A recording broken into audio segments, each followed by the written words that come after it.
Hi guys, Dennis here from Denny Bob's RC. Hey, don't mind my red eyes. I've been out mulching leaves in my yard and the wind is blowing, and spent the last 3.5 hours doing my about 3 acres of lawn that is covered with maple leaves, and I mulched them all up, and it wind's blowing and all the pollen and everything else. My eyes are super red, but never mind that.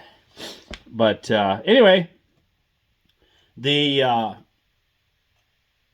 the Bruder compactor is I got it all painted, all the parts I wanted to paint anyway. I might do some touch up here and there yet, but um, it is pretty much done. Other than now I have to do all the wiring. So we'll kind of go through it here. I decided to leave the wires out here where I could get to them. If for any reason, if I take and I bury all the wires for this linear actuator inside here and then bury all this stuff inside here, if I ever have to replace anything, then I have to tear that all apart. At least now all I gotta do is pull the cab off and then I can unhook stuff and replace it.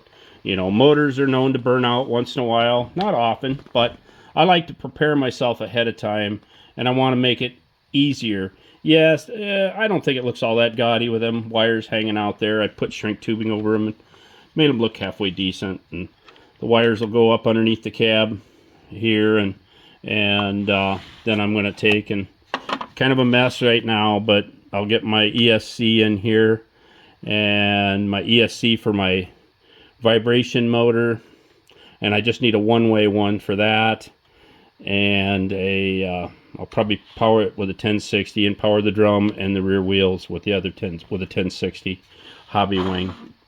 And I will probably just do Fly Sky i6 radio.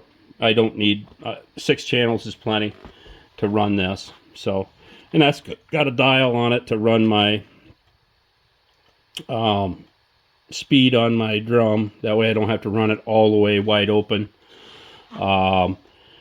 And I can use the one joystick to run my RC style linear actuator. You know, run it all the way down. The blade will be down and lift it up. Vice versa. I'll figure that out. But I won't let it spring loaded. I'll just leave it so that you can raise and lower. Then I'll put my steering and drive on the other joystick. Steering and drive, yep. And then I'll hook up a switch for my lights. I'll bind a switch for my lights to the channel. I'll still have another channel left yet, but it should power everything that I need to have powered on this, because the flashing light, as soon as I put the battery in, I'm going to have that hooked to the receiver and have that flashing all the time. That way I know I leave the battery in. One of the things I do, but otherwise it's coming along. I mean, I think the yellow matched really well. I've done this before with the Bruder stuff.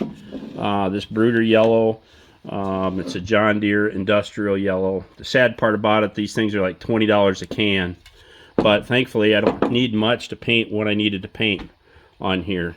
But this was a used machine. It's got some flaws and some dings in it, and I'm still looking for one of these yet. I stole one out of my brand new one out of the box. I'll find one yet to replenish that, but only need one running at the moment. Hopefully you get this done before the show this week, but we'll see. If I do, I do. If I don't, I don't. Actually, if I take and work on it this afternoon, I would probably get it done. But anyway, just kind of showing you guys my forward progress anyway. I got it painted and got this all. It looks pretty good. I think that matches really good for that yellow. But that's the part number. I showed that before. But yeah, John Deere gets plenty for their paint. And I know there's some other guys that use some Rust-Oleum Sunset something, but I found this stuff really matches really well. And you know, I suppose if you really got it set up side by side, maybe not so much, but I think it's pretty close. But I might touch these screws up, or I might just leave them alone. You paint them, and then if you ever got to take it apart, then it cracks the paint. To hell with it.